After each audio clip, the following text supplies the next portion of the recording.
Bonjour. Donc là, il s'agit de réaliser le maîtris d'un plan de fondation. Je vous montre le plan de fondation.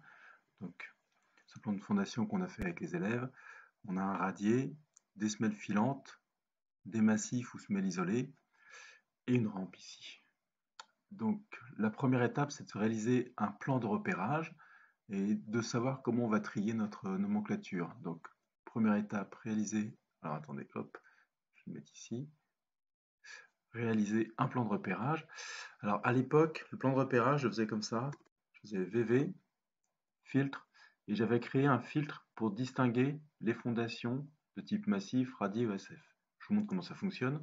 Par exemple, les fondations de type radier, de type massif, elles devaient contenir un M, c'est-à-dire le commentaire mettait M. Comment ça fonctionne? C'est si je vais ici, par exemple, j'ai un commentaire, j'ai deux types de commentaires. J'ai un commentaire ici qui est un commentaire d'occurrence et j'ai un commentaire, voilà, de type ici qui est le type RD1.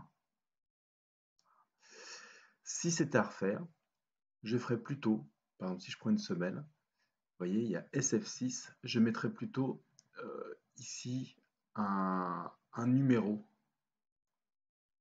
et je filtrerais par numéro, ce qui me permettrait de pouvoir, par exemple si SF6, SF1, SF2, SF3, SF4, etc., si je les appelle toutes 01, SF1, SF2, SF3, puis celle-ci par exemple 02, SF5, SF6, ça pourrait me permettre de mettre en évidence certaines semelles filantes par rapport à d'autres, juste en faisant un commentaire sur le numéro.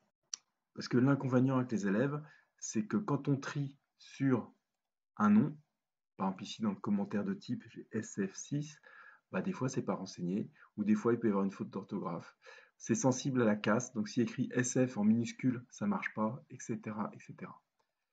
Donc faire un tri sur des choses qui sont numérotées, c'est quand même beaucoup plus simple. Maintenant, nous allons voir comment réaliser la nomenclature de nos semelles.